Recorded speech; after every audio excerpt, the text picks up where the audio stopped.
So welcome everyone, welcome back to the Rising Phoenix Season 2.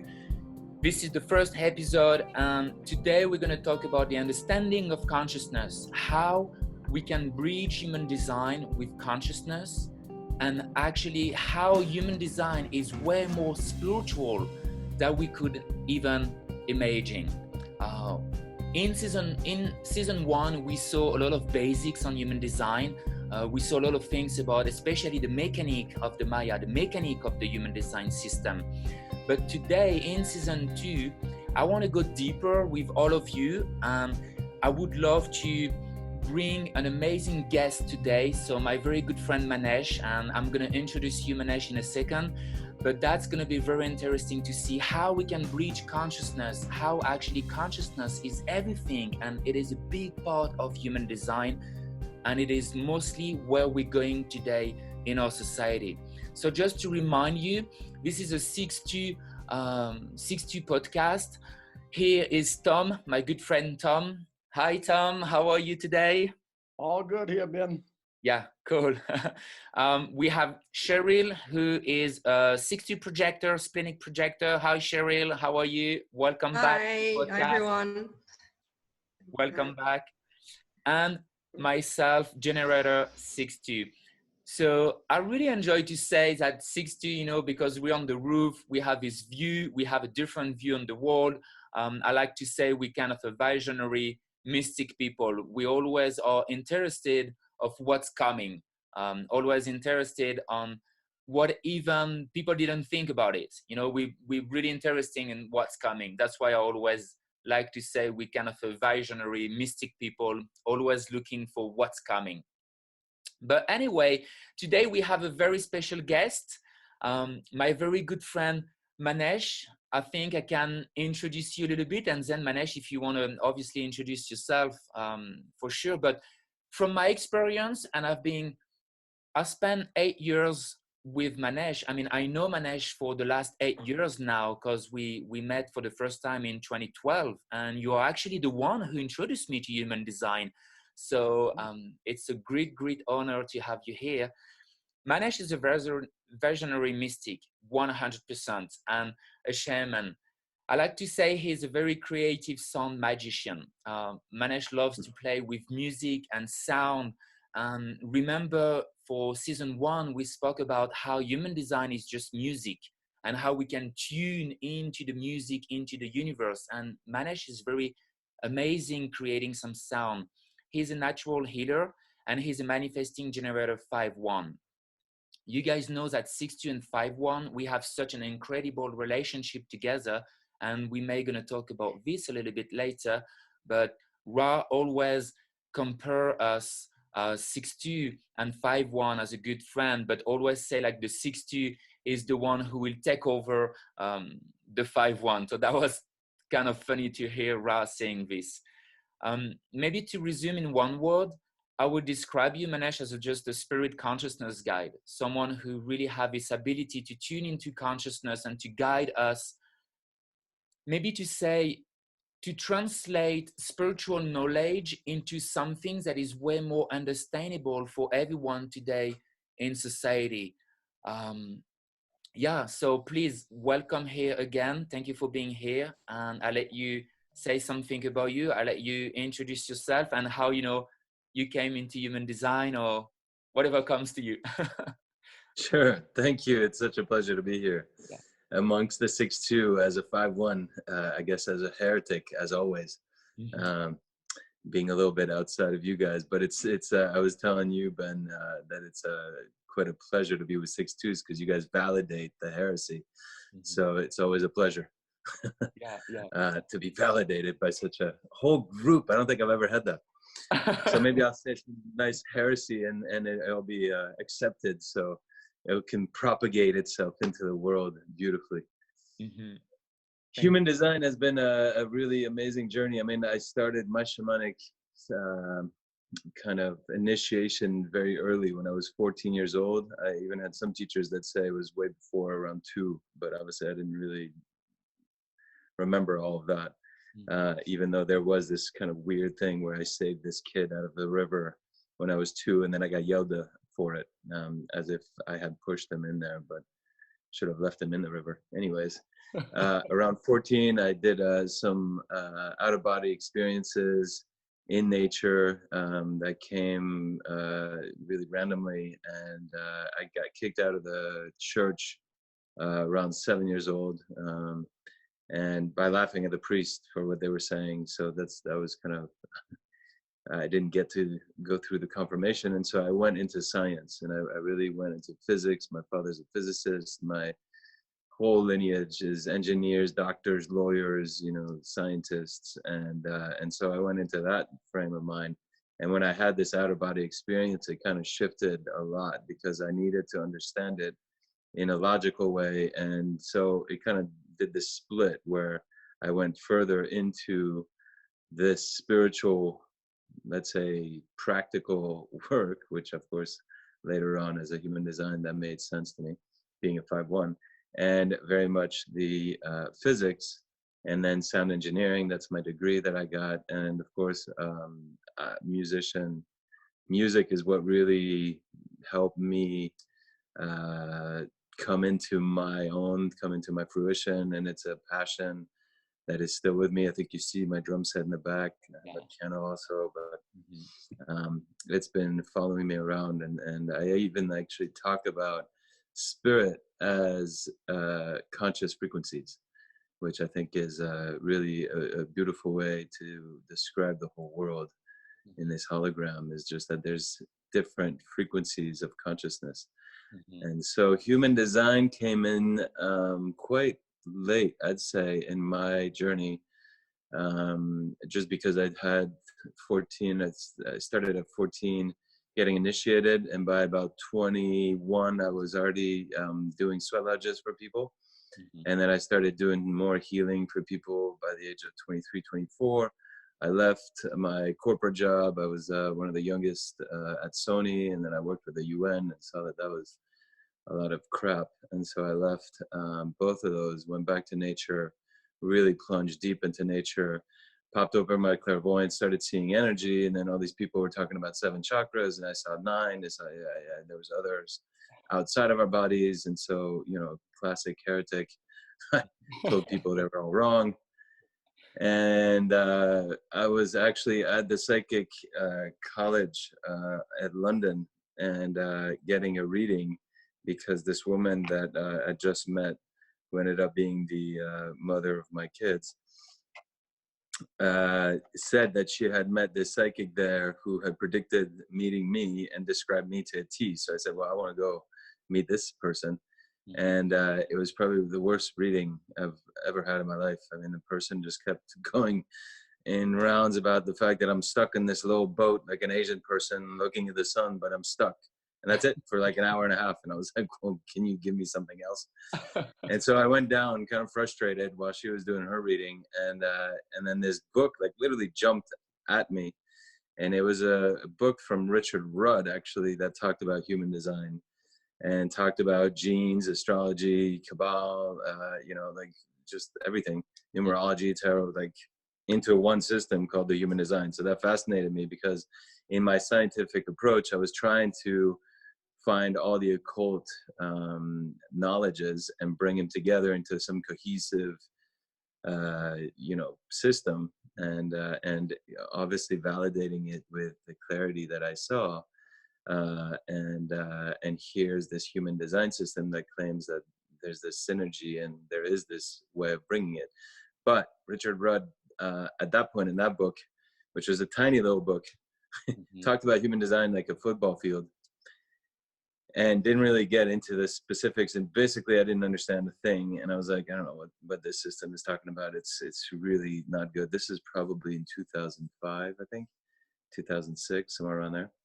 And so I kind of left it, and there wasn't that much information online. There wasn't so much stuff, about human design at that point, until I think 6 months later, a really good friend, I'm really into essential oils and plants. Obviously the whole shamanic path got me into that.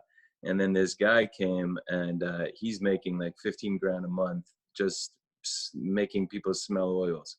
Wow. And he comes in and he looks at the book and he's like, oh my God, you're into human design? This is what made me like leave everything. And then now I'm making like, you know, so much money, and it's because of human design. I mean, they told me that I'm an open head and I didn't have to think, and I was just always thinking and trying to go to school. And now I just follow my gut, and it's wonderful. And I was like, wait, you know about this stuff? And he was like, yeah, you got to get a reading first. You just have to, because otherwise you can't understand anything. And so we got some readings, and then that put us down the rabbit hole. And it's been a journey. I mean, I still learn.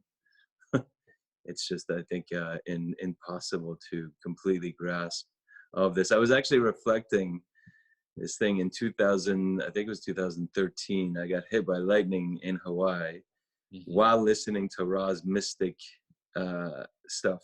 And then literally the next week he died. And I thought it was a joke, like the whole, because like we were in ceremony and I saw him kind of pass. And then the next day this guy says, oh, you know, Ra died. And I was like, yeah, whatever. And then he actually did die. And I was like, this is really just pretty crazy. Wow. So it got me a little deeper into it. And I've had several teachers into it.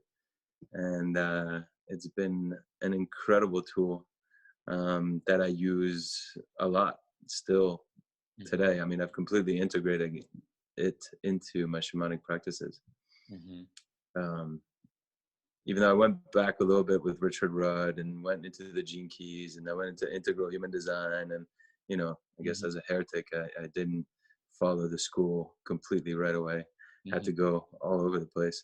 And then now I kind of make my own sauce, let's say, with some of the things that I know, but I do respect the school and anybody who is going there in that direction. I think is needs to go find the information. And it's pretty amazing to see the 7-year thing that of course I rejected for a while, you know, that Ra talks about, but it's incredible. It's a classic. You get into it, you get so excited, and then 3 years in you think you've mastered it, and then 5 years in you want to toss it, and then 7 years something clicks, and then human design takes its own journey again. But it's really beautiful. So pleasure to be here.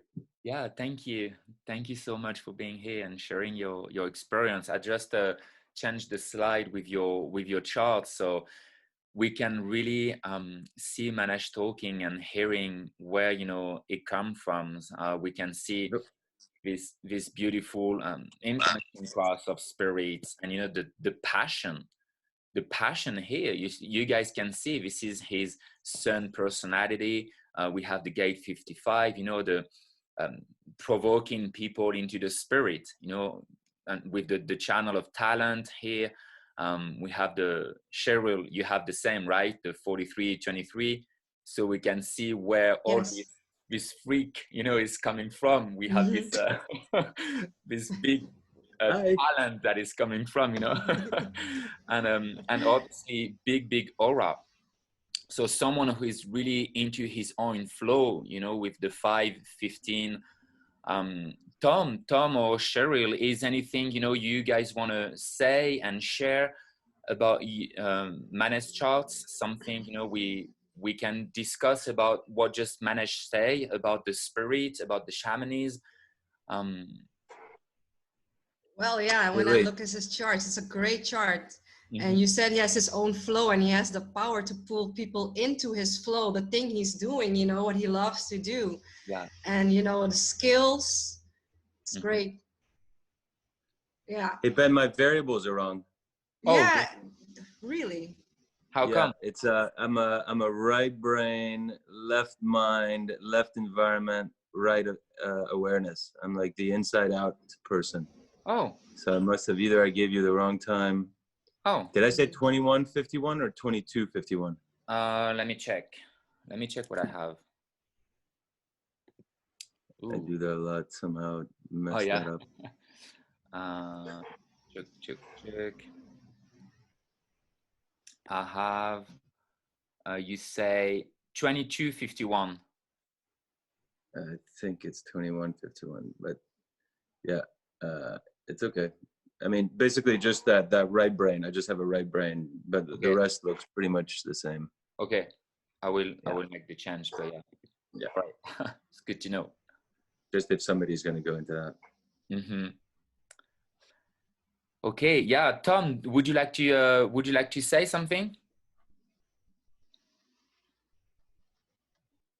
Oh, you know me, I never have much to say, Ben. That having been said, it was very lovely to watch Manex's chart while Manex was speaking his chart. Yeah. Because, you know, he's a musician.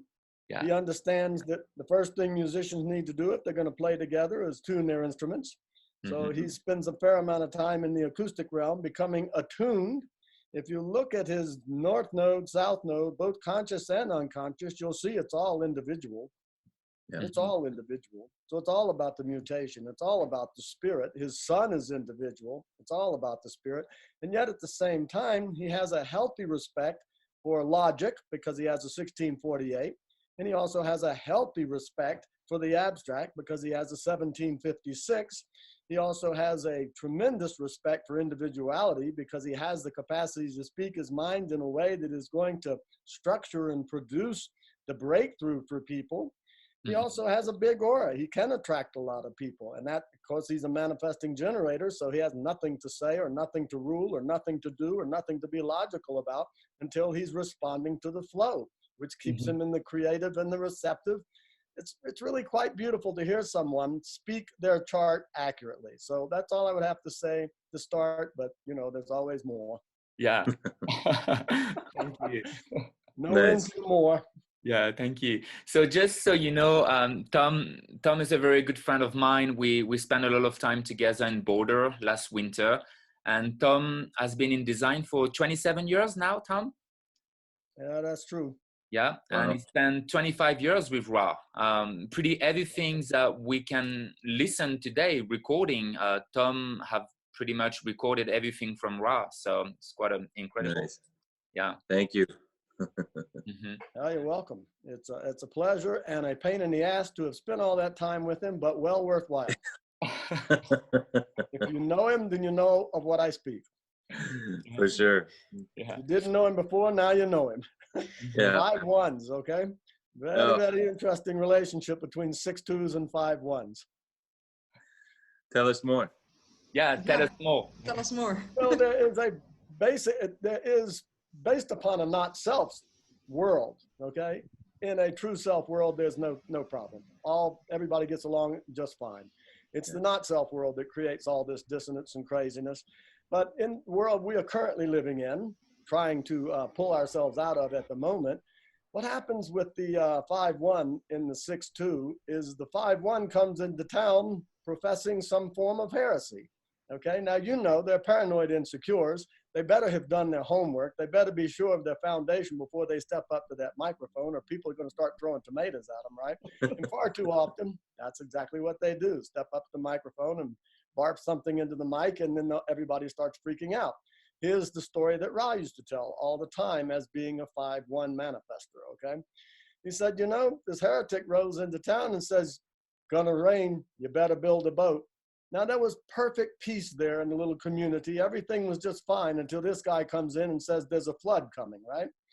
So what are they going to do? They're going to run up the hill. They're going to talk to the fool on the hill. Who is that? That's the 6-2.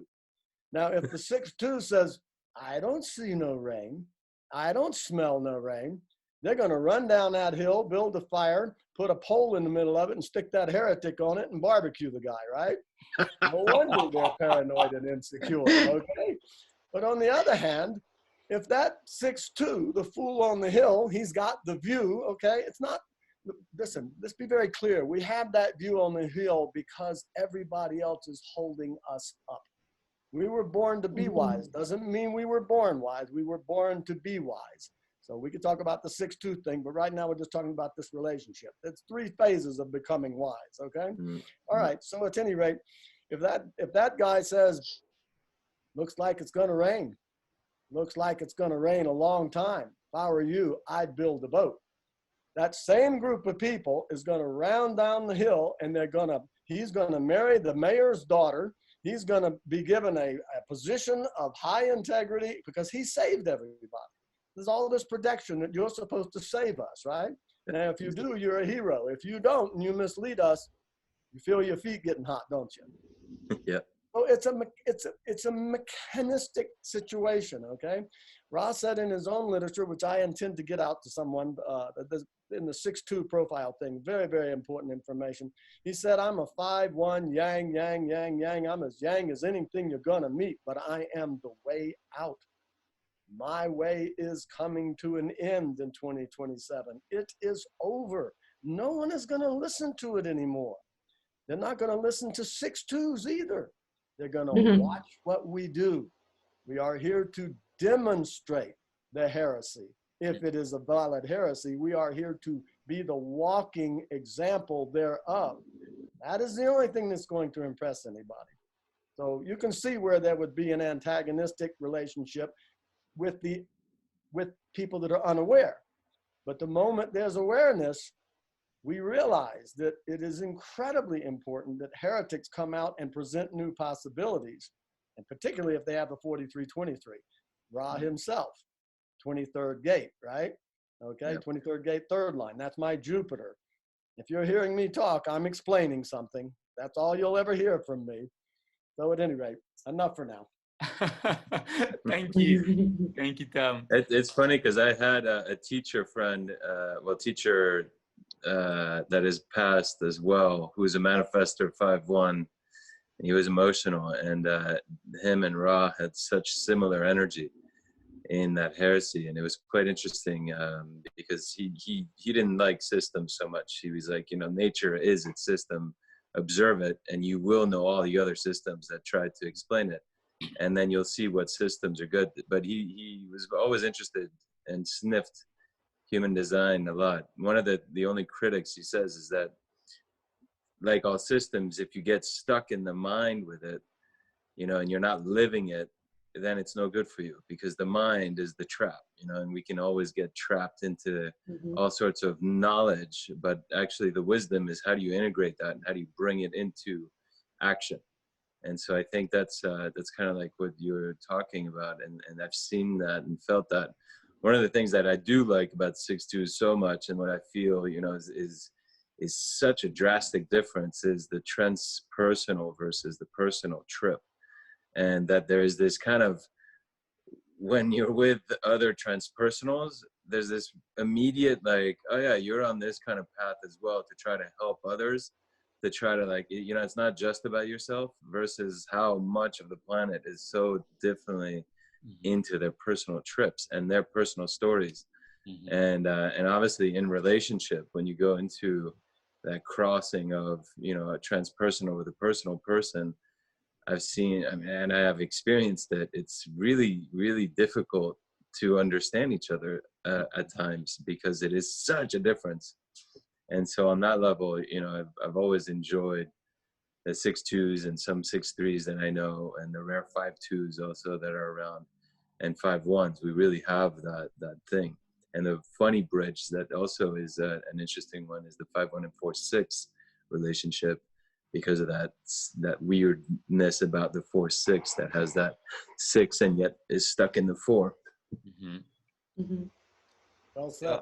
How would be thank you for sharing this. It's actually very interesting to have a different perspective, because until now all the webinar, the live webinar, was only 6-2, and now we have a 5-1, so a different point of view, different energies that is with us today.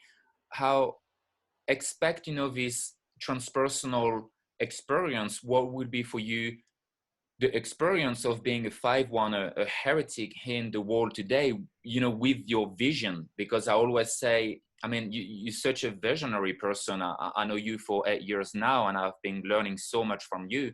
Almost everything that I pretty know, I've been learning from you. But what will be your definition, or maybe point of view on the world today, as a 5-1? How would be your perspective?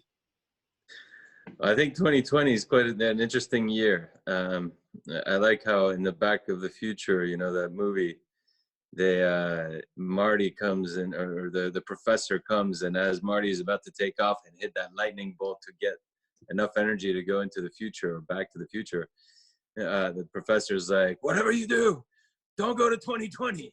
You're gonna get stuck in its hell, which is just weird that movie, and then Back to the Future 2 had Trump in it as well. But anyways, I've always said that, 2027 is one thing, but 2020 is going to be where it all starts to crumble down. And it's interesting what Tom was talking about in terms of the heretic coming up to the mic and saying stuff.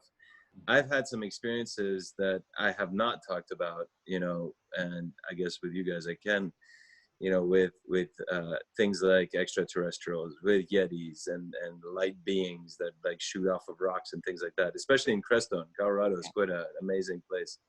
And Crestone is even more magical and weird. And so I spent a lot of times doing vision quests over there. And I've had these very strange encounters. And in a way, by being a heretic, you have to decipher what information you give to people so that they don't burn you at the stake, right? And I think 2020 for me is this thing where actually the heresy is just blowing up, and you have to just put out all the truths, and all the heretics are coming. I mean, I had a friend that said, what is going on with this confinement is conspiracy, overload, and like everybody's just spewing every conspiracy possible. But in a way, there's always some truth to the conspiracies. And I think this is really what's happening is a lot of stuff that's been in the shadows is coming up. And there's going to be a massive, that you're seeing it, a massive awakening to a certain degree of things. And unfortunately, I think also a big division of people who still want to stay in that, old way of thinking, and they don't want to take this opportunity to grow and to learn and to start really taking their own responsibility for themselves. And the others that start awakening and say, okay, I better like take care of myself because the world is just falling apart in terms of what we know, and really feeling this cross-up planning disappearing. I mean, it's been very weird. I had one of the first readings, the guy said, oh, you're a kid from the future. And this was back in 2005 or 6. And I was like, what are you talking about? And it was interesting because I was with a woman that was the cross-up planning, and my best friend was the Sleeping Phoenix. And when he read all three of us, because he kind of did it all three together, and he was like, you guys are a weird bunch. Like, you kind of have the whole thing right here. Like, she's the old, he's the super future, and you're the bridge, and you're bridging the two. And I have like half of the cross of planning and half of the cross of the Sleeping Phoenix, which is this really weird dynamic of trying to figure out what is being dismantled, what do you keep, and what do you move into the future, and what is the future. And this kind of like seeking of spirit, this thing of finding your own individual truth, finding your own individual unique frequency, in a way, your talent, your unique gift to the world, right? That you can give and be, I'm going to say, and offer by being aligned is what my whole path was, in a sense, on a personal note. And I think for me now, it's all about really bringing people into that. And yet at the same time, I love what you said, Tom, is it's not even about saying it to people anymore. It's just doing it, like really becoming absolutely self-sustainable in giving the gift. And then either people are going to align to it, they're going to come and help you build that, or not, and they're just going to be taken by whatever's coming. And I think there's going to be some pretty dark times ahead, which is, as one system crashes, the other needs to come up. That's going to create some clash, and some dark stuff is unfortunately a lot of people are going to get lost and go insane, and violence usually arises. And I'd definitely like to stay up on top of the mountains. I mean, that's definitely where I've lived, and that's where I've moved. And unfortunately, this confinement has closed the borders. So I'm in France, trying to get to Spain, where I bought a house there to make a sustainable place, in a sense. But I got locked into the French side, and I might have to do some heresy of getting over there by illegal means, which is quite interesting. Yeah. Wow, but the transpersonal thing is fascinating. I mean, my whole life, it's like as much as you find yourself And I found myself, I went deep into, like, you know, vision quest, as you know, like you spend days on end with yourself, shedding the onion of the illusions of what you think you are. But eventually your whole point of being here is to really go and help others to a certain degree, and finding, you know, the practical, I guess that's very, for me, the practical tools that can help the other, because otherwise they don't care about theories and visions and, like, you know, transpersonal. They really want to know, what can I get from you that's going to help me? And seeing that is really interesting. Like I know a lot of 1-3s, you know, the 3-5s, they're kind of on their trip, but 1-3s, they're really like in their stuff. And it's really interesting, even though they're kind of meant at some point to lead. It just takes them a long time. Like you see that, like in their early age, they're so stuck in themselves. It's just wild. And in a sense, no matter what you say to try to open that up, they're just not there. It's not in their field. It's not in their aura. And it's mind-blowing, actually, because like it's you have to talk to them about them, otherwise they tune out. They're not interested. Wow. Yeah, thank you for sharing this. Actually, so I want to move on with this slide, and I think we're gonna stay here for a little while. But some things that I remember, you know, when we did the second vision quest with you, it was, you know, Yannick and myself, and we asked you a question, and you just say a shaman is a servant of nature, and our purpose here, it's really about serving nature. It's about, you know, allowing nature to work through us. And that was really some things that resonate a lot with me, and especially with what you just said, the point here is to find a spirit within, you know, within. So how can you you know, say in a practical way, how can we translate spirit knowledge into human design, or with human design, and applying something that is very useful for us today in society, you know, to how can I say, does my question make sense or not really? How does spirit work with human design in a way, and how do you get human design to work with spirit? Is that what you're asking? Yeah, kind of like how you know, how by honoring nature we can find a correlation with human design, or how, you know, by honoring the spirit within us, that is nature, human design, you know, have a bridge with this. Yeah, well, I see human design as being a beautiful mechanical system that describes nature.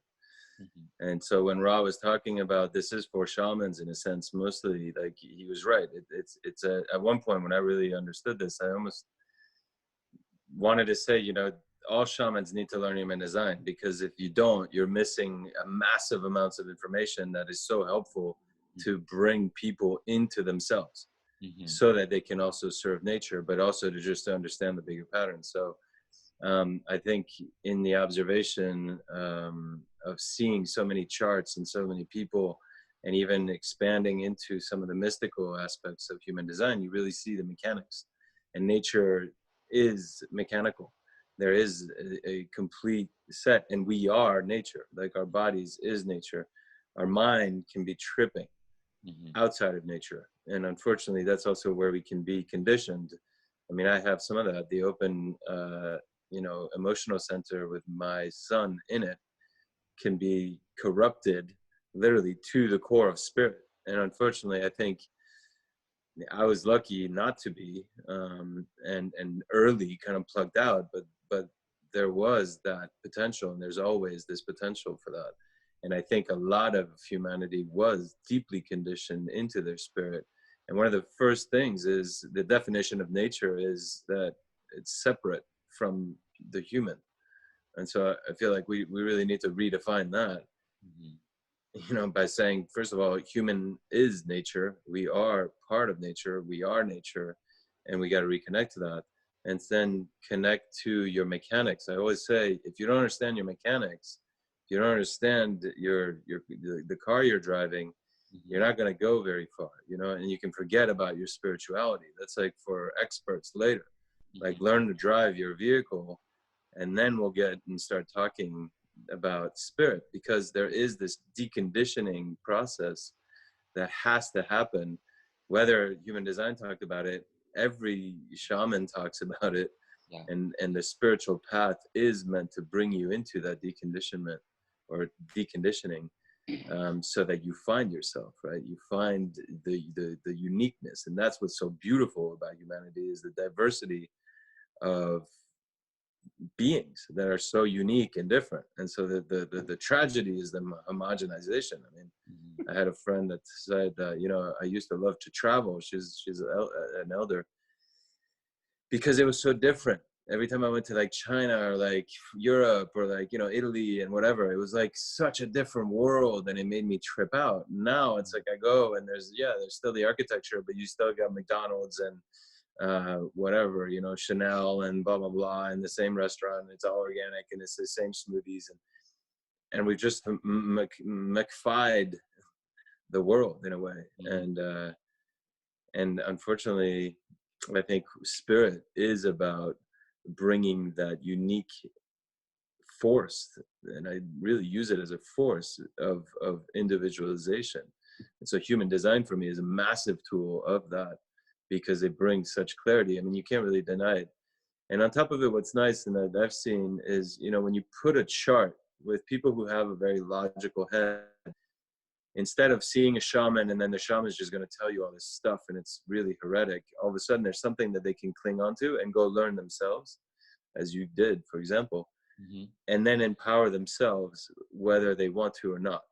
And that's their journey. But basically, I'm just here to kind of give you an open door of, here, go down this rabbit hole.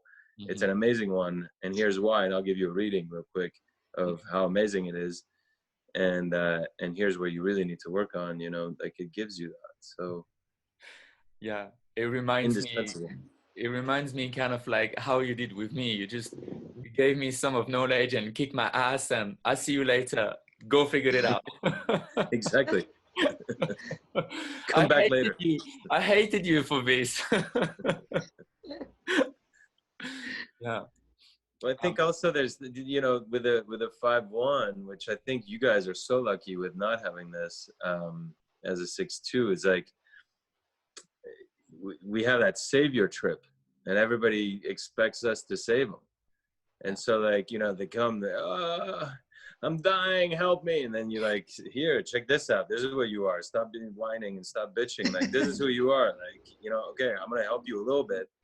But eventually, like, they just want to be like, yeah, that's amazing. That's amazing. Okay, can you just do it for me? And it's like, oh, you can't. Yeah. You can't. And then, yeah, then you get put in the fire. You know what I mean? Like, I've seen it. Like, it's like, well, why don't you help me? Why don't you, like, make it for me? And it's like, well, because that's actually disempowering, and it's creating codependency, and it's the nightmare for 5-1. I mean, yeah, I'd say that took a while, because like when I was younger, for sure, I wanted to be the savior, and that recognition, the need for recognition was wonderful, you know, because it served my purpose at that moment to feel loved by the other and therefore accepted, rather than really step into the heretic aspect. I'm not giving a shit what people like of me or not, and making more enemies than friends. But like, weirdly, that actually makes you more popular as a 5-1. So it's quite like this fascinating trip, which I think as 6-2s you don't have completely. It's a little bit different of a journey. Fascinating one for sure. Yeah, totally. I really remember, when we met for the first time, when I came to you in 2012, I was still in the military, and it was definitely, you know, this energy looking for the savior. I was really looking for, I need to be saved. And it took time. It took time to understand this dynamic and to get out of it. And as you said early, you know, this 3 years stage, and then 5 years, and then 7 years, and you know, it's a aha moment to finally being able to see this. And it's kind of funny that you break it down in 3 stage. One of the things you always taught me, Yannick and myself, was about, you know,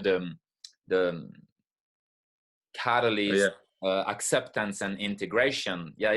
Would you like to say something about this, because it's very relevant and very helpful. We can apply this with human design as well. Completely. I mean, it's interesting. It comes from the Chinese philosophy of how they see the body being a vehicle for the growth of consciousness. And so every part of our body is split up into three. Like, so you look at your finger and you have three joints, right? You look at your arm, you have three joints. You look at your body, you have three parts. And so it's all like split up into three. And so there's implication, which is the first part of the journey. And it's really like from going back to the I Ching, from the line 1 all the way to line 4. And implication is kind of like entering into matter. And then you can, so that's line 1. It's like the hit, like the birth, or the guy who punches you, or whatever it is. And then line 2 is the kind of reflection of what just happened to me. Line 3 is the projection of, okay, I'm going to try something. Whether that works or not is, you know, who knows, but it's basically the attempt of. And then until you find the solution, then you finally get to the stage 4, which is about communication, right? And you start communicating to your friends and this and that, and you have your little group of tribe that you've explained it to, whether it's your family. And then you could take an event, like you get beat up, you know, you think about it, you try to come out, you run, or you kick back, or you hit back, and then finally it's by running away that you escape it. And then you get home and you like tell everybody about it. But that's all the implication aspect. And so that's the first joint.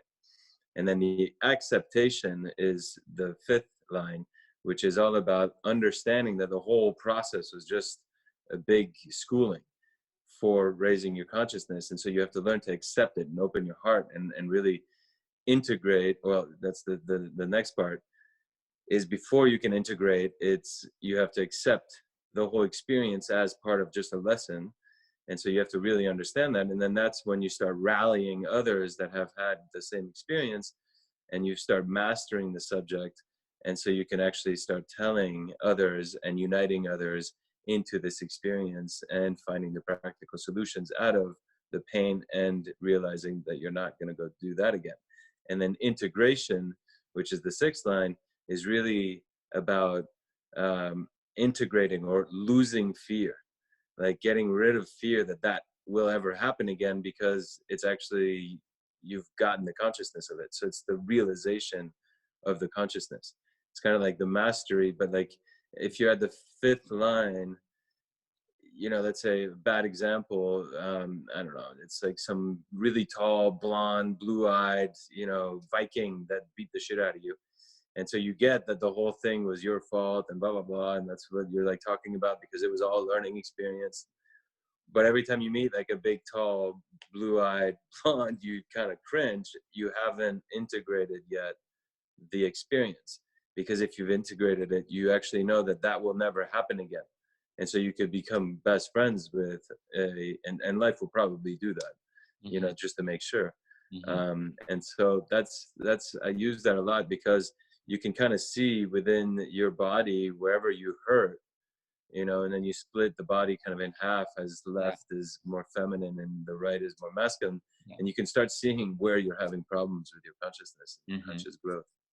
And we can really use like those 3 parts with human design, so we can kind of see where we are at in our journey with the human design system, how we are, you know, resisting life or more letting life unfolding in front of us. Because I remember you said wherever we are between those 3 parts, it's and we feel stuck, it's a suffering, you know, between the 3 parts. Yeah, that greatness of suffering to grow. Yeah. Wow. Tom, Cheryl, would you like to say something about that, everything what Manex just shared with us, and, you know, comments or? I would like to know, Manex, thank you for explaining that to us and sharing that with us. It was really insightful. But I would like to know, what is it called, so I can look into it more? It's in the kind of, you have to know about, it's part of the kind of very specific school of the Taoism, which is Taoism. Yeah, it's in the Taoism, but it's hard to find because it's not something you type in online. But it's a teacher that did acupuncture and did a lot of like Chinese medicine, and then he was actually a sleeping phoenix, who had a great way of integrating things and knowledge like that, and explained it in a sense. So it's the Chinese way of looking at these 3 steps of evolution and how to grow into consciousness. Thank you. But Thank I'd be you. happy to kind of go deeper into that with you, because obviously I did it pretty quickly there, and especially the whole thing of splitting the lines into that 3-part process. And some I Ching books talk about it. That's something Thank you. That's something you teach during the Vision Quest, right? Yeah. Are you still teaching this during the Vision Quest, actually? I do. Yeah, because I remember that's what we did for my first Vision Quest with you was in 2013. That's what we learned, and it was very very interesting to learn. Yeah. Tom, anything you wanna add to? You know me, I never have anything to say, but I'll try a few words. I'd like to go to the slide that you have produced. Beautiful. It says, Shaman, a servant of nature. And I think there's something very beautiful to discover in that, okay? Mm-hmm. If he's actually serving your nature, what is he trying to do? Get you back to your nature. Get you back to the innocence of yourself, okay? You have the nature, that's who you are. You have the nurture, that's where you're conditioned for good or for bad, either way, okay? But the shaman is not someone that is here to heal you. It is someone that is here, you are to enter into a healing partnership with the shaman. That's what the shaman does. And if people understood and knew that and quit projecting on them constantly that you're going to save me, this whole relationship would work a tremendous amount better. One of the big problems we have is if you're going to attune things, everybody has to be attuned to the same tune, right? To the same thing, right? There's this assumption that there's a separation between our material life, the so-called practical life, and our spiritual life. And this is an assumption that needs to be corrected. There is no distinction between the two.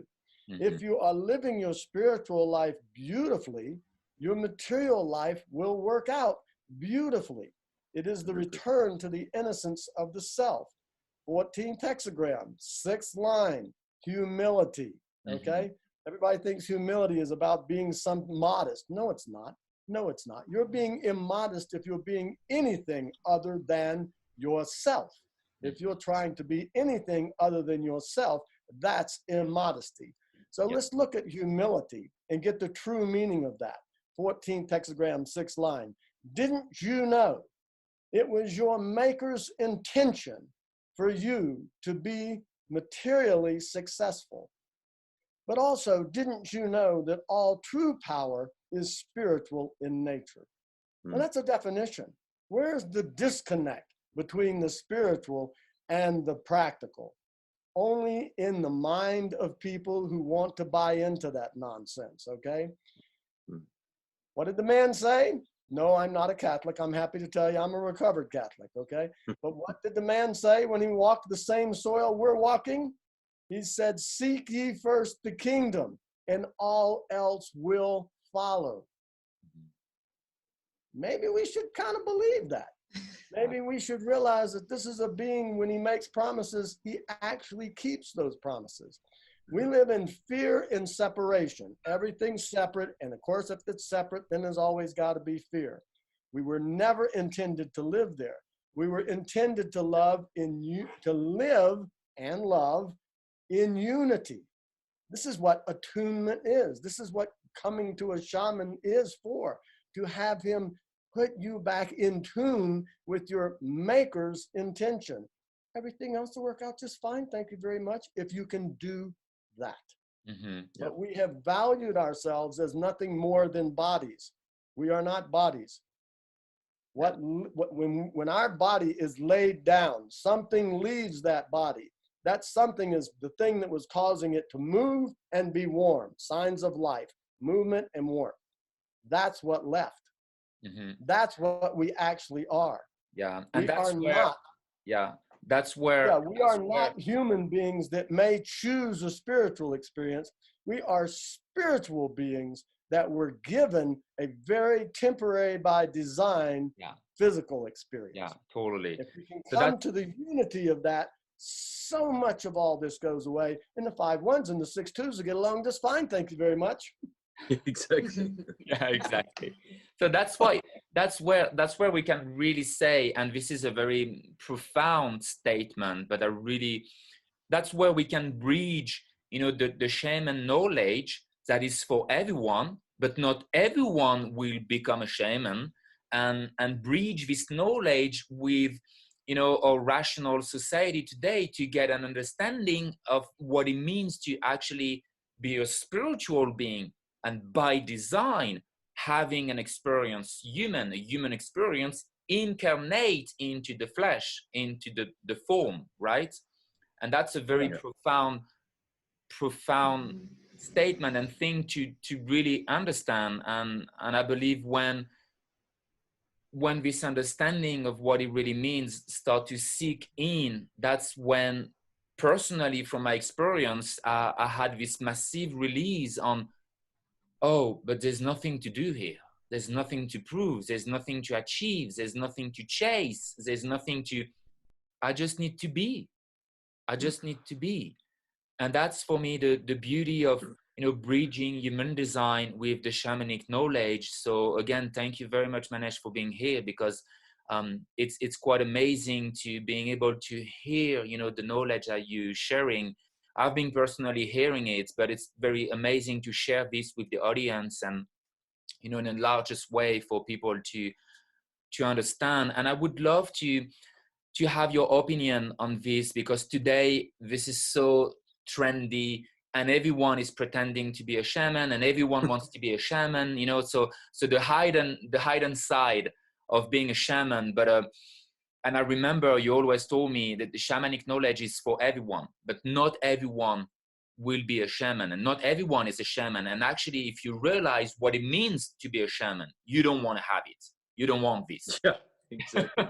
You know, I say to people, they're crazy if they want to be shamans, because, like, I mean, it basically, the traditional definition was somebody who died, basically, and then came back. And oftentimes it's about rituals that make you die several times all throughout your life. And it's very intense. Or, you know, it's, you take on that classic wounded healer archetype, which is that you got to go through a massive disease to then overcome it by yourself, and then you can help heal others. So the process of becoming a shaman is not about taking ayahuasca and then, like, 3 or 4 years later being like, oh yes, I know because I've seen. It's really doing the work of going deep into the dark side and the death side, and really dying, and then communicating. Basically, I love Wade Davis, who's a guy who spent probably the most time with many different shamans from National Geographic. He used to say, well, by definition, a shaman is psychotic, except that's his profession. The difference between somebody who's locked up and not, right? And because you're speaking with voices, you're speaking with the invisible, the unseen. And it's crazy. I mean, you got like entities that come after you, you got all this like weird stuff that starts happening to you, and you know, it's you look crazy. I mean, it goes back to the heretic in a way. But yes, like the knowledge, the practical knowledge is for everyone, which is very much like what Tom was saying, you know, like the unification of understanding that there is a spirit within you and being able to access that. I believe everybody can access that spiritual innate self, because it is you, right? There is no other one. So then there is certain ceremonies that you can help bring people into that connection, including, for example, ayahuasca, which is a really beautiful thing. But knowing how to enter into the spiritual is an innate aspect, I think, of humanity. But again, being a shaman, which then knows how to lead that and also protect and create the right environment for that to happen in safety, while you're basically going to deal with demons. I mean, one of the first things I tell my apprentice is learn how to clean. you better be used to cleaning and really good at it. So go clean my toilet, please. Because that's what you're going to be doing. You're going to be cleaning people's shit all your life, right? All their demons, all their crap, all their shadows, and then you're going to like help them go deep into that. And talk about humility. Like I love that word, and that you talked about that, Tom, because I use this, like humility versus modesty. Modesty is connected to pride, and it's your mind thinking that you are humble. Humble goes back to hummus, which is actually being grounded, being in the ground, like literally get your knees and ground yourself, or bury yourself in the ground. And that's where you're from. And that's being humble, versus modest is, oh, I am modest, I don't need so much, like I'm fine. And it's a pride thing. And there's this whole aspect of the ego mind mechanism that is unfortunately something that's being unwound today. And so it goes back to a lot of people who want to be shamans because there's a certain cool factor. I have a really nice life. I meet some amazing people, and it is great to be able to guide people into their spirit, especially during this time of spirit, in a sense, coming into the Sleeping Phoenix, which is about like learning your spirit and learning your gift and learning your thing. So there's value. And in that, there is more shamans, let's say, that are also awakening, because it is about bringing us back to nature. It is about bringing us back to our own nature, which I think shamanism is a spiritual path that belongs to the earth.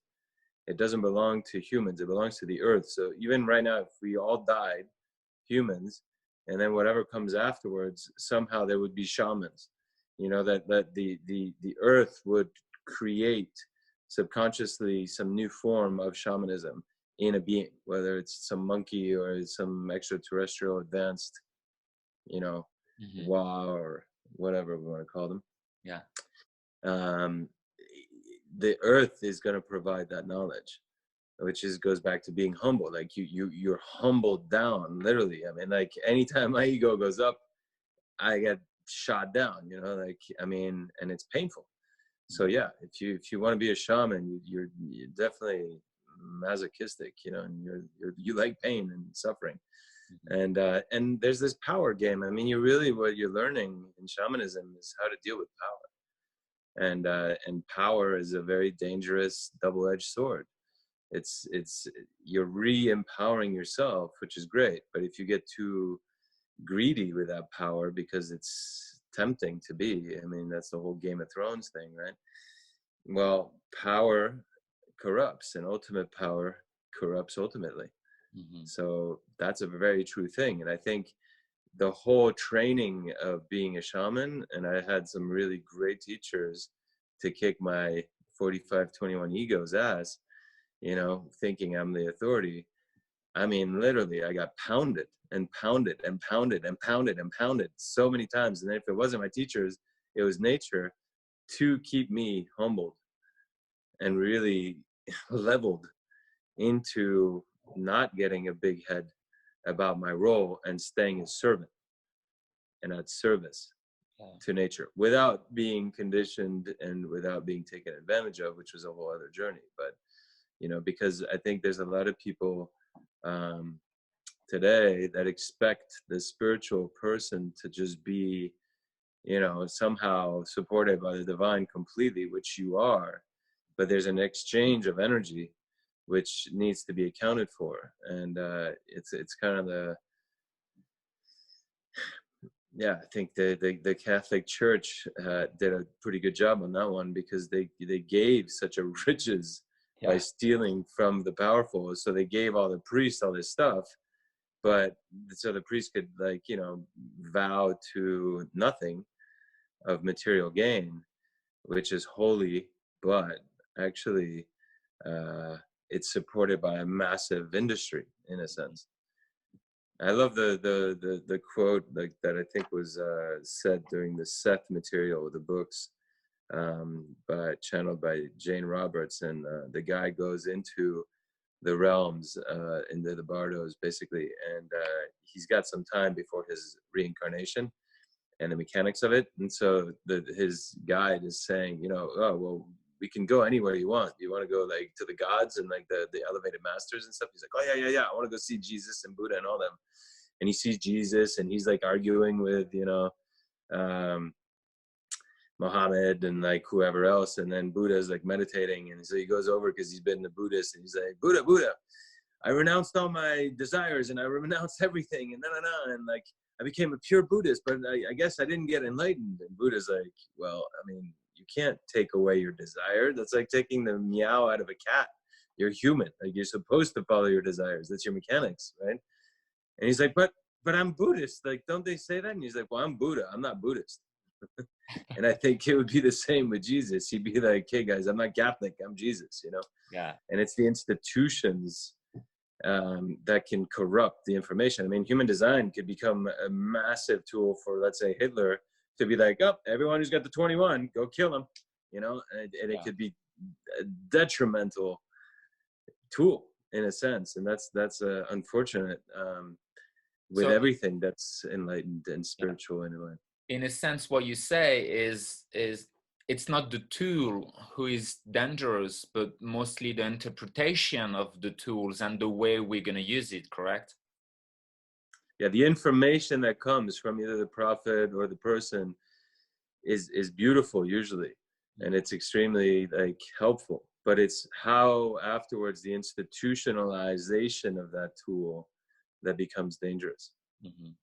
So and I think it's beautiful that in a way Ra died in a sense to a certain degree, leaving a little bit of havoc in the institutionalization of the tool, because it allows a lot of new formation of how do we get this knowledge out to people, you know, in a practical way. And yet there's no guru that can be, you know, the savior or the Jesus or whatever. It really becomes the tool in itself.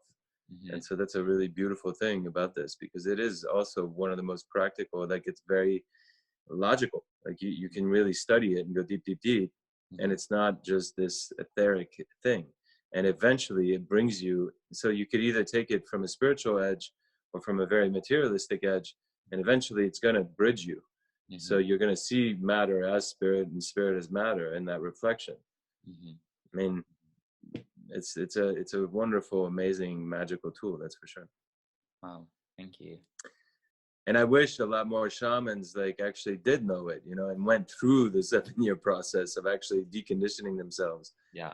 On top of some of the rigorous training, you know, that they can have, because I think because we have so many shamans, like, you know, Altos American, you know, who go into the Amazon just doing ayahuasca with shaman, but and they see the shaman as someone who is just perfect, someone who is all good, but not at all. Like we have so many shaman who are fucked up and have actually no idea about this mechanic, and you know, and it creates more and more harm, right? Yeah, exactly. Mm-hmm. Yeah, I mean, a good shaman that has high frequency, that's been deconditioned themselves, is rare these days, unfortunately. Yeah. And there's a lot of stories that you hear about, you know, the shamans that take the power of others, and that's one of the things. If you're in it for power only, yeah, and not for service, yeah, you're going to be corrupted. And unfortunately, I've met too many shamans that are in it for the power, and then the desire of it is for power. Yeah, and so, this is where we can bridge something else again, like, you know, the Celestine Prophecy, this amazing book, where they say one of the problems today in society is a fight for power, because human beings don't know how to connect to themselves. They don't know how to connect to source energy. So they try to steal energy from each other, you know, with those mechanisms of domination.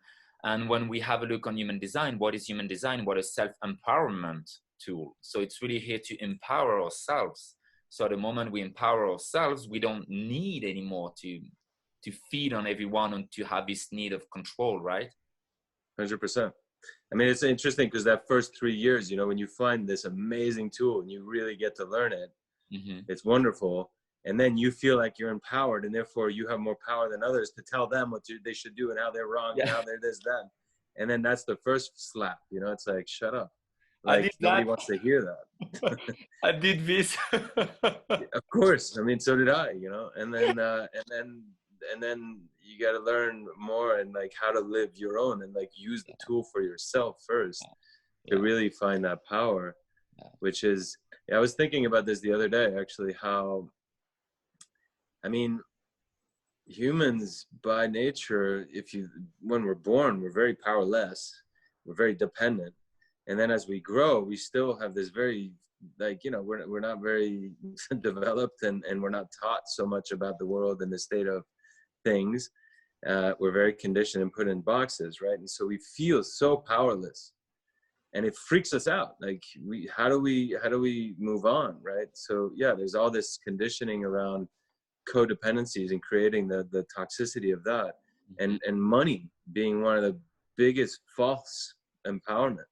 You know, all these guys that are like, you know, after money and get to be billionaires and this and that, and then what do they have at the end? They're still miserable. Why? Because they haven't found their true power of, as you said, the connection to source, their connection to nature, being able to hang out with a tree for 5 days and like having a blast, you know, and having real conversations. Like, I remember Andrea, you know, we were hanging out in Hyde Park in London, and I was a bit late, and I was sorry I'm late, and he was, oh, it's fine, I've been hanging the last 45 minutes with the tree. It was amazing conversation. You know, I think that's what, he's amazing.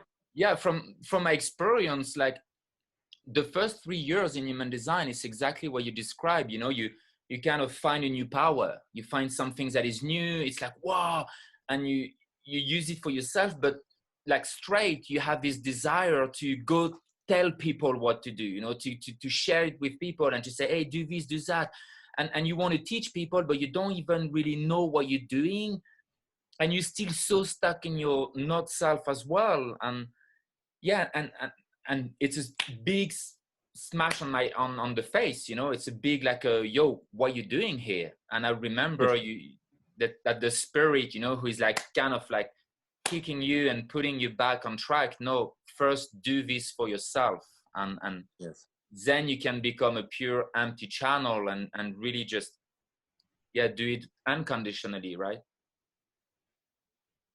Yeah, I mean, it's an interesting aspect of being human. You know, when we find gold, we want to tell everybody else, but then we want to like kind of like be the ones that dish out the gold, and it's and be in that power seat because I found it. You know, so I'm better than you. But and I think that's something that's just innate that we have to work through. And then the real sharing is how do I empower the other? How do I intrigue the other? And I think asking a lot of questions is really good, and asking others questions, because like a lot of people don't want to know. A lot of people don't want to be awakened, and like, so you're wasting your time.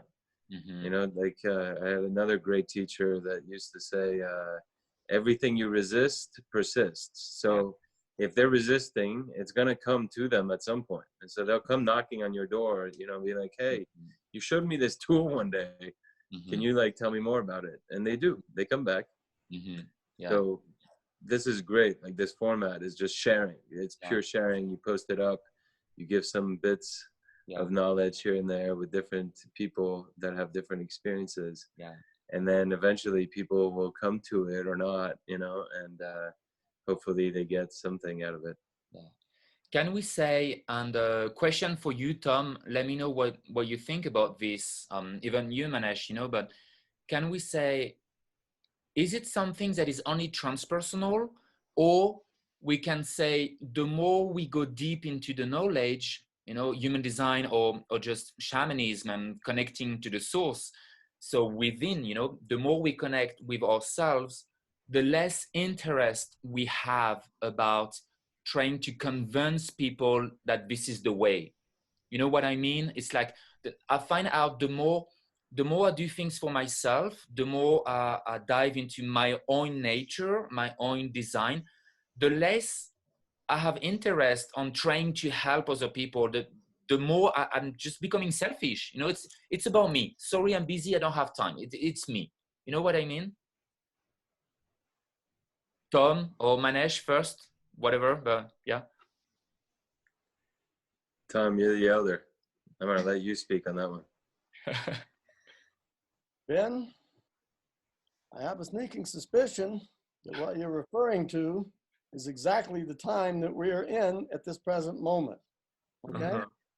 And the idea that a shaman knows something that you do not know. No, a shaman has spent some time remembering what he has forgotten that you have not done. The idea that a shaman is something completely different from any of the rest of us, once again, that's that one up, one down thing that we need to let go of for everybody's sake, our sake and the shaman's sake. We quit projecting on him that he's the one that's got it and we don't, and we quit projecting on ourselves that we don't got it, okay? We all have it. It's a question of what your choices are, what you choose, okay? We started this whole thing out as a conversation about consciousness, okay? We are here to become conscious beings. And if we are going to be shamans, all of us, doesn't matter what your profile is, it isn't going to be about what you're saying to other people. It's going to be what other people are observing in you. You make it observable based upon living it and being it. This is the return to nature. This is what the shaman, the shaman is in service to. This is not a position of high authority. This is a position of service. But let's talk about a boss for a minute. What's a boss but a guy who's got more to do in a day's time than he can do by himself? The most important asset he has in his life is the people that show up on a regular basis to help him get that done. This is what the shaman's position is, okay? Trying to get people to help themselves to get done what he's trying to get done and be. This is not a position of power. This is not one up. This is not one down. We are all shamans that have forgotten that we are all shamans. And we're going to be reminded of that based upon seeing it in the world. All this first line stuff, the insecurity, the fear that needs to be assuaged. In 2027, it goes away as a background milieu. It will not be what people are concerned about. People will only be concerned about if they're being themselves correctly as themselves. He who has a need to lead makes a pathetic leader. He who is correct in himself and looks behind him and notices that people are following, there you go. There's your leader. Okay. And usually you want to run. No, don't follow me. Another good rant. That sounds like the 6-2, you know, with the line 2, leave me alone, I'm going alone, you know. Exactly. The thing that gets me about design, it's a beautiful mechanistic tool, okay? You can sit, I've had the experience too many times to deny it now. I'm used to watching people's jaws hit the table because I'm telling them things about themselves that I have no right to know. It's a mechanical tool, okay? But you don't build a house with one tool. You don't. You're not going to build a house with a hammer or a saw. It's all these tools together. Once again, all this separation. If we bring things into union, everything is fine. Everything is fine. If we know we are not here alone, we are all here together. This whole thing, we're locked down now. I'm not locked down. I'm freed up. And so is everybody else. And the moment they start to recognize that, these waves of chaos that are coming through the world in the next 7 years, you're so right, Manex, about talking about 2020 being the year. It really is. We are 7 years away from everything shifting. Everything shifting. New species, new background milieu, new process. And it's not gradual. It's as big as you can go. From a 6 to a 5 to a 4, that's one step. From a 1 to a 6, one small step for mankind, one for man, one giant step for mankind, okay? You can't take a bigger step than that. So much. There's no doubt about the fact that not everybody's going to get it. Yeah. The question is, are you paying attention? And what are you paying attention to? Yeah. It's your choice. Nobody else can make that choice for Yeah. you. Enough. So that's my question for the next slide. And thank you, Tom, for for bringing your point of view on this. But so Manex, what do you think about right now, 2020, the vision of what's coming? So like this image, about the consciousness with human design and how we see the world as human being in society. What's your understanding of this background frequencies that is playing with us and that is moving us to something new? Yeah. I mean, I want to go back just to your point, just a touch, about selfishness. Yeah. I think there's an aspect of self-loving yourself. If you're giving your energy, you're no longer useful because you're going to be drained. Mm-hmm. And so you have to really take care of your own house, your own body, your own being. Mm-hmm. And really that's self-loving. And once you're self-loving yourself, it's going to be spread out to others that are going to be able, as Tom was saying, to be able to see how you do that and therefore be able to be inspired to do it themselves. Now, whether they do that honestly versus being, the fake leaders, as you were talking about, that's a whole different thing. Mm-hmm. So, yeah, there is this aspect of it. The person is going to say you're selfish, but I always say, the person that says you're egocentric or you're selfish, they're saying you're not acting how I'd like you to be for me. Mm-hmm. And therefore who's selfish is the person that's asking that or saying that, to the other. Yeah. Versus being like, wow, you're so self-loving to yourself. That's inspirational. I'm going to be that way. Yeah.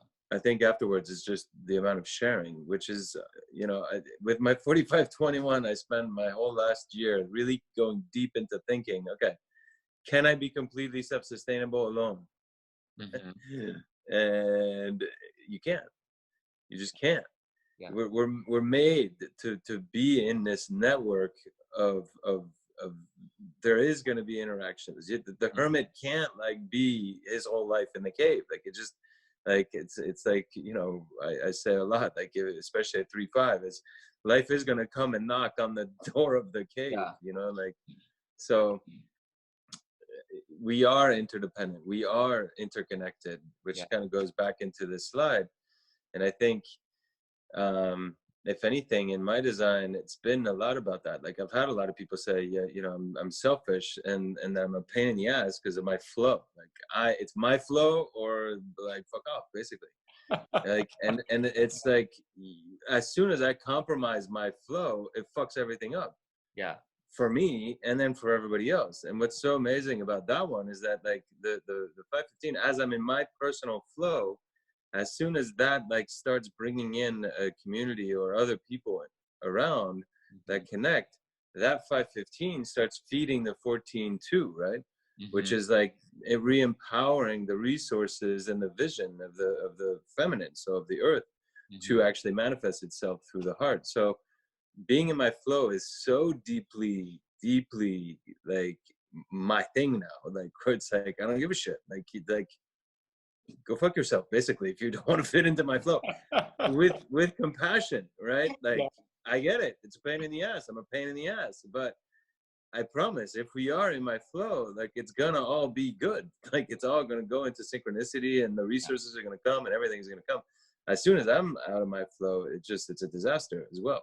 Yeah. Because, and you can see I'm trying to connect my generator in my heart to the rest of my mental, ego, intuitive system. Yeah. And it's kind of floating there. So that's this big thing that I had to learn, is to really trust the generative aspect of myself and therefore going into my flow. Now, what's funny is I'm a drummer, right? Well, so what does a drummer do? Well, he sets the beat and the rhythm.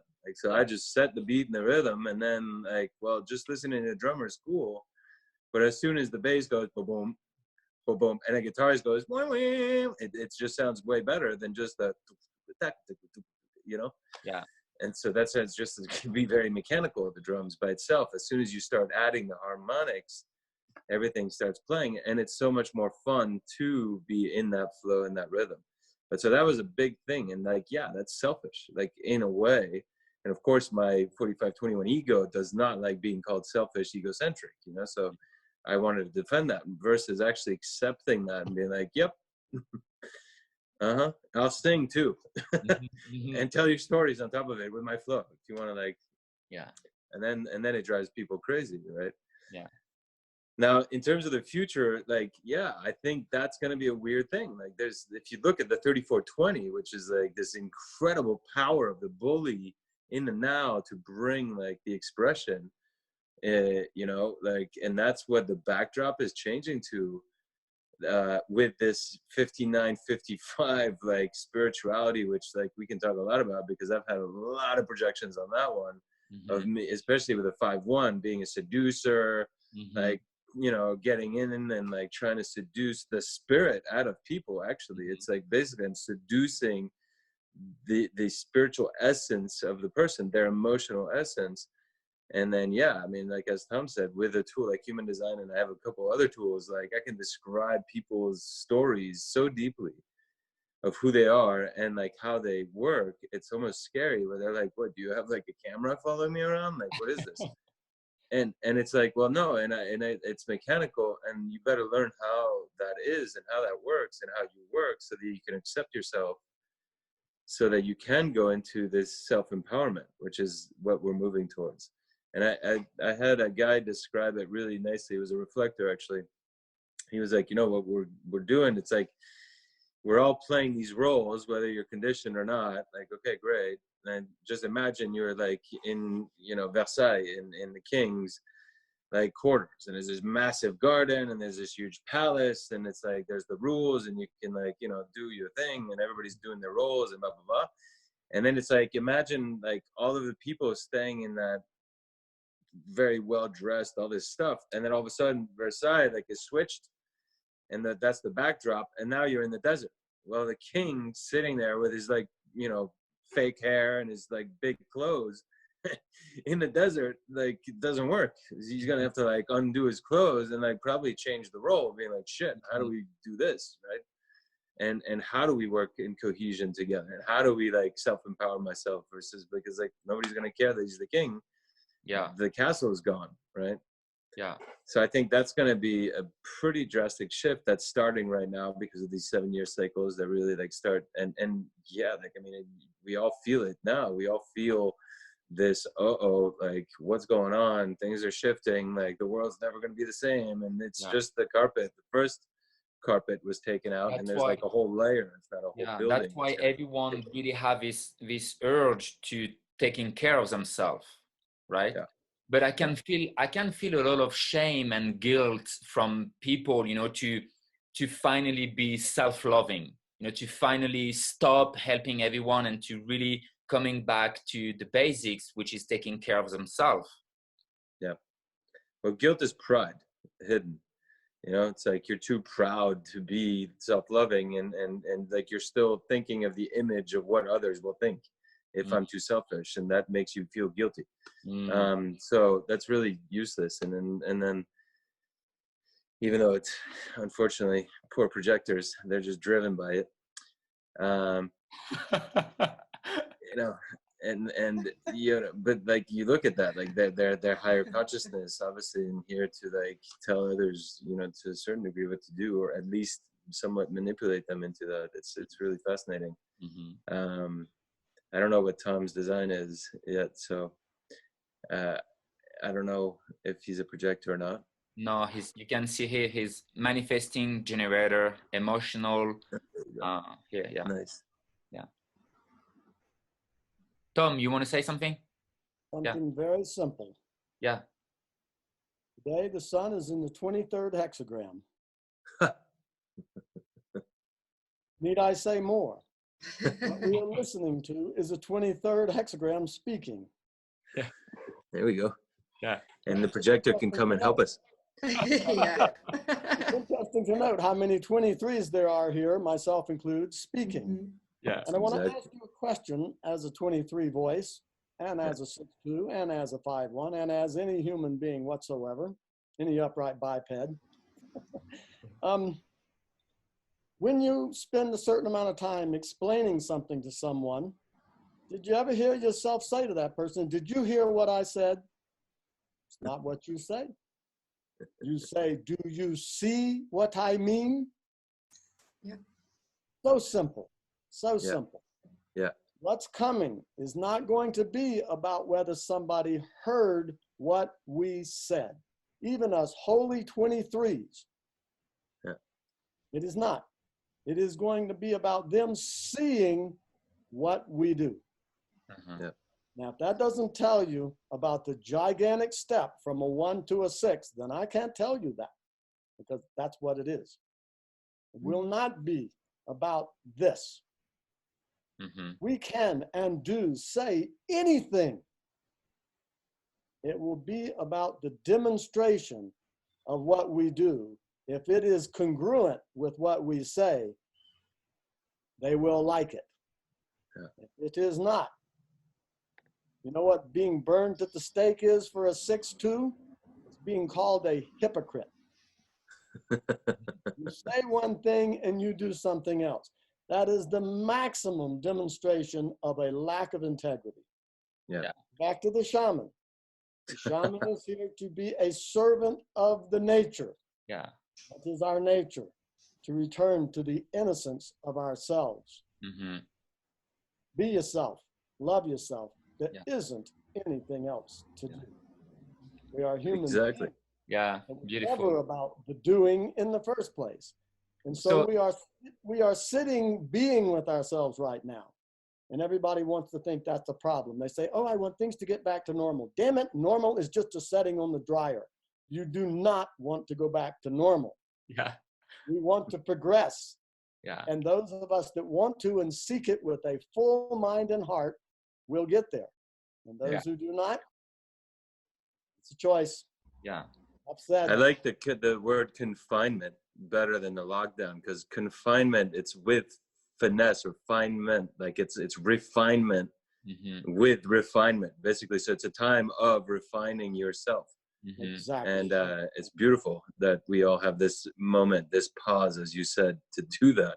I actually wish it was like just tomorrow we're in France starting to get out of confinement with all sorts of crazy rules, and I'm almost like, oh, I need another 2 weeks, you know, like I was just on catch up. This is fantastic.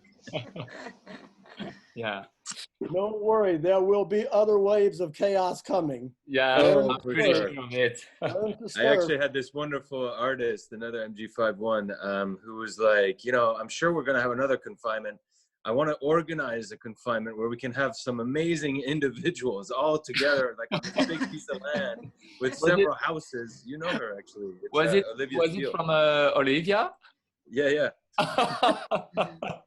How funny. Yeah. All right. She's like, that would be the best confinement. Like maybe we can like even just stay that way and have a new community, you know, for the new world. And I was like, probably good idea. Do it. Okay, let's have one more question, and then because it's been an hour and a half, so then I would love to just talk a little bit about, you know, your clairsense meditation and the essential oils that you're working with, and then we can take maybe a little break, and if people want to go, they can go, and we will go into questions after, like from, you know, the audience. But I think that's pretty good for today. We cover a lot of amazing knowledge and points, and I don't want to, you know, overwhelm too much people. But my last final question before we move to the next things and we take a break and open the room for questions from people is mostly, okay, you know, we have this human design system, right? And today, so many people want to go deep into the system. You know, everyone is looking for what this gate means and what the incarnation cross means and what about this and what about that. And I always feel that people just forget the basics, and they, you know, they get trapped into the mind who is looking for so much distraction. And we can see on this picture, like everyone is running in the city looking for distraction, but we just completely forget to focus the vision on what it really is important for us. So is anything you would like to say about this, bridging human design, or simply, you know, bridging life, you know, from a spiritual aspect? Or I mean, I think for sure, like we get that it's like the longest journey we have, right, is from the mind back to the heart. And because it's about the heart, and we're here to be guided. I mean, there's a beautiful thing also in French with love, which the old French word l'amour, which was la mort, like it's written in Spanish and stuff, and phonetically that sounds like l'âme or and la mort, which is love is your golden soul, which you find at death. So what love is finding your golden soul in life, which is going to come through your body's experience. It's about like enlivening your body's experience, which if you really look at the fundamentals of human design, it's not so much about all the details of the gates, even though those are great, you know, refinement tools. It's about your strategy, like get back in your gut if you're a generator or an MG, like, and you know, like that's so huge, like to be able to make decisions from your body's perspective and from being in body, and the embodiment of that is so key. And I would say also, I mean, spending a lot of time in nature and experiencing life is so key. Experiencing to awaken bigger perspective fields within your senses, you know, like you can vision, you see things, you can hear things, you can feel things. And the worst confinement is being completely locked up and not wanting to do anything, right? Not wanting to hear anything, not wanting to see anything. There was this joke, like the CDC and the WHO came out with something where they're like, not only will you have a mask, so you can't speak, breathe, or smell, but now they're saying put a bandana in your eyes so you can't see the truth either. And it's like this funny joke, right? Because it's like, well, that's like, take off the mask, take off the blinders, and just actually go and try to see more, because we are more. And to go into quantum physics, you know, like it's amazing. If anything, we're here to literally see, to watch the whole thing happen. Like consciousness is watching life, and that makes life go. And so like we don't have so much to do. We really have to observe and be the witness. And that witness, like this is something I say to projectors so much, is honor the role of the witness, because the witness is so important when we need a witness. And the universe needs witnesses. Like that's what makes life go. So even if you see that they're doing the wrong thing and they don't want advice, just watch it and laugh, have a good laugh. You know, you're doing great. And like that's actually part of it. Like they'll come back to you and be like, well, what should I have done? Because that didn't work, you know. And then you can tell a lot of stuff. But I think witnessing, and this is also, I guess you talked about clairescence, like you know, awakening the senses. For me is so important, and being able to see the hooks and all the different mechanics, like of the engineering of our aura, in a sense, and like all this stuff. Like I think Rodin talks so much about the energetic stuff that's inside the aura, which is just phenomenal. I mean, he kind of went into the mechanics of it, which is great. And human design talks about that. But then like in terms of the actual energy hooks that we have with people, like the chords, the programs, they actually have a energy, a frequency. And to be able to clear all of that and to start becoming aware of that, I came up with a whole program, which basically I was using before even human design. I think human design got me lazy about this, because now you have a mechanical system that describes a lot of it, but actually just sitting in meditation, in reflection, and being able to see some of this energy kind of in motion, and be able to like remove some of the dirt and clear it is really helpful. And then obviously if you're in a practice of helping others, this has some really good techniques to teach you how to help move energy out of others. And then I use the human design to teach them how to manage in a way themselves. So otherwise, you know, they're just going to keep coming back so that you can just clean them up again. And that's really something that I can really confirm, you know, really reinforce what you say, because I remember I started to learn from you the energetic world 8 years ago, and going through Vision Quest and learning all this teaching from you on how to clean my aura, to actually really feel my aura, to be my aura. And that's an amazing bridge with human design. And last year, I remember when you put this course out, I was maybe one of the first, like, Manex, I want to buy the course, you know. Yeah. So I bought the course from you, the two module, and I've been practicing this every day almost since last year. Amazing. And I can tell it's a huge difference. And as you say, I think I became lazy by knowing human design and kind of like neglecting my health in terms of aura, you know, having a healthy aura, my hygiene in my aura. And by going again into these clairessence meditations, well, I can really tell the difference. I mean, I feel my aura. I feel I'm a generator. I feel the gates that are activated in my bodies that are moving. I feel my own energy. And because today I'm very aware who is in my aura and who is not, with who I haven't still a cord, you know, attached. You know, when we have we argue with someone on the phone, and even if someone is on the other side of the planet, we have this knot in the stomach and we feel bad and we feel, and yeah, it's because we created an energetic link, right? Exactly. And that's exactly what you describe in this course. And that's why I want to recommend people. I really wanted to put this here because it's an amazing tool for people to work. It's self-study. You guys can go through the videos, through the audios. It's really amazing, and yeah, I can tell. And it has the thing that I think a lot of my stuff actually does use is the fact that there is 9 centers, there is 9 chakras. So there is the meditation that actually shows you where these centers are in your body. So you can actually feel your spleen. Well, your spleen's in the side, and mechanically you can feel all these, and then be able to kind of clear that and clean that and all that. And then obviously there's the oils that I think you are probably going to start receiving. And I have the little kit, see right here, like, because I was sniffing them earlier. And wow, it's nine chakras.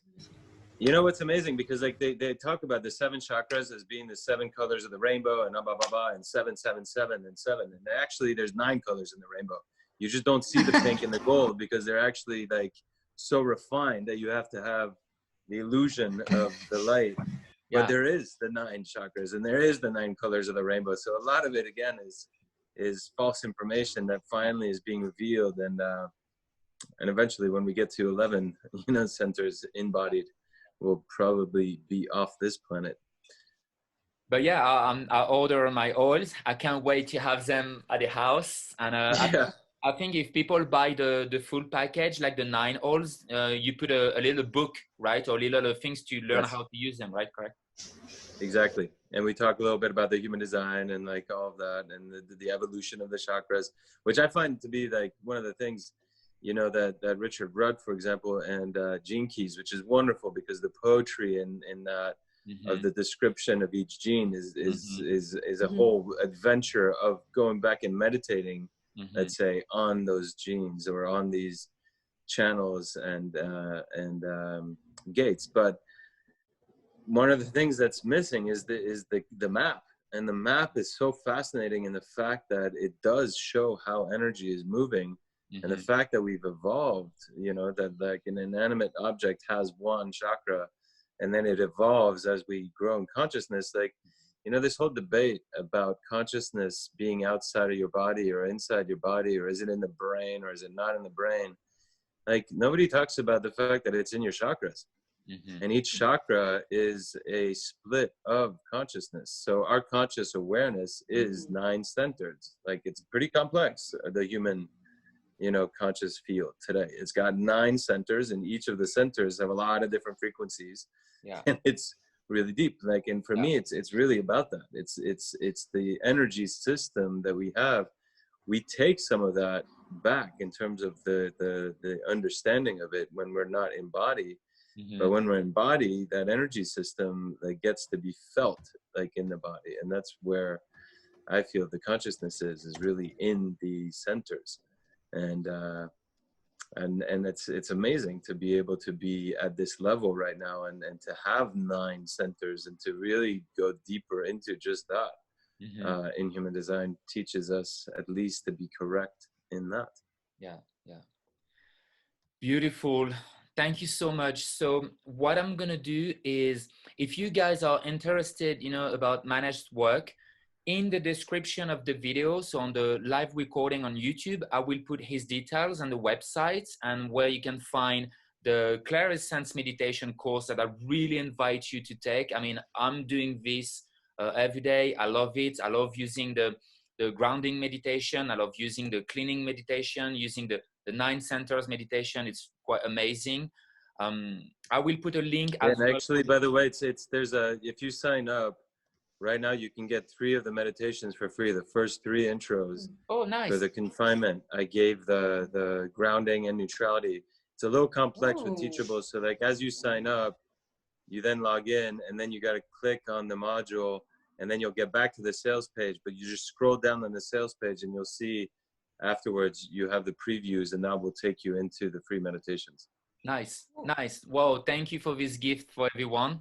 And I will also put the link, about the essential oil so you guys can have a look. I haven't tested yet, but I know Manex, it's amazing. I can't wait to have it here. And you have been working for so long on it, because I remember you were posting pictures and you were like really smelling them, sink in. And yeah, so I'm very looking forward to have this. They're amazing. They're on their way. They're flying over to you. Yeah. I mean, each of them, just to talk a little bit more, like it's a bouquet, where you can actually look at the human design. Each of the vital centers has a main frequency in a sense. And then each gate is like almost like a harmonic frequency that adds to the main core. And so each of the bottles has between 9 and 11 oils in it. Because as I did my healing work and I started using the Clairessence and the human design, I could start seeing people, like for example, the root chakra is patchouli, like that's your main frequency. Yeah. But actually differences between people who have the root, defined, usually they don't have the same issues as people who have the root undefined. And the different frequencies, it becomes more refined. And so, there is vetiver and carrot and frankincense and all these other frequencies that started playing with it. And so you couldn't just give patchouli and say, yep, that works, and then you'll open up your chakra. And the essential oils, they play with the vibration. So these, you'll see, they vibrate literally. And they smell like you've never smelled anything before, because they're like bouquets, and each of them are very different, very unique. So you have these 9 bouquets, which adds up about 56 different plants, which is pretty amazing. Yeah. And so you have... You're teasing me. I can't wait to have them here, Awesome. Yeah. Well, thank you. So I will put all Manex details on the description, so you guys can, if you want to contact him, book a session with him when it comes about natural healing. Manex is also using a very ancient card based on your birth date, and some things that I studied with you as well a very long time ago, but just a little bit. I would love to dive more, but that's maybe for another time. So you can find his website, Vision Quest, if you want to do Vision Quest with him as well. I will put all the details on the description. Amazing. Thank you, everyone. Tom or Cheryl, do you want to end with something, or do you want to say something? So just to remind you, that was Benjamin, Cheryl, and Tom for the Rising Phoenix. Today we had our amazing guest, Manex Ibar, who came share his knowledge with us on his perspective as a 5-1 shaman in the world. This is us, so you can find, again, us on social medias. Cheryl, Tom, email to contact Tom here. And that's it. Tom, Cheryl, anything else to say before we take a break, and maybe question if people want to have question, and I will cut the recording here. No, I don't have anything to say. I just like to thank Manex for being here. It was really insightful. I have a lot to digest. And yeah, you were really teasing us with those oils. They look really nice. They look really sexy, the bottles.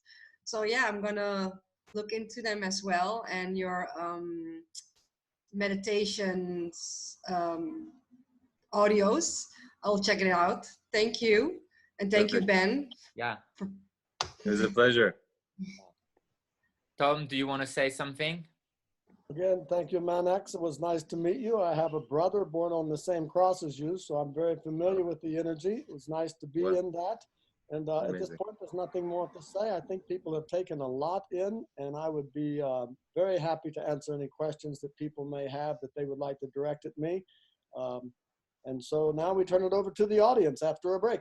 Yeah, nice. So, guys. Thank you so much for hosting me. It's been a pleasure to be with you guys. And Tom, maybe I'll contact you if you have some hints about my cross. That's always useful. Sure. Yeah. Beautiful.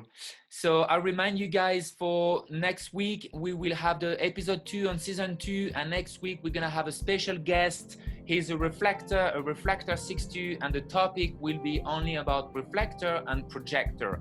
So that will be the show for Cheryl and our beautiful friend, Fred, who is a reflector. So if you guys want to stay tuned with us for next week, this is what is waiting for you. I will end this with a beautiful quote from Ra: "Living your design is what the knowledge of human design is all about. It's the experiment of transforming your life decision by decision." So that's it for today. Again, thank you very much for all of you to joining. Thank you for all of you who are watching the live recording. You can find all the details in the description, and please feel free to share this live, to comment below. The more you comment, the more you share, the more we put the algorithm of YouTube showing those videos first. And I really believe that's what humanity today needs to learn, is about human design and how they can be correct for themselves. So again, thank you all of you. We're going to take a short break, and we see you in a minute for all the questions. Thank you. Bye.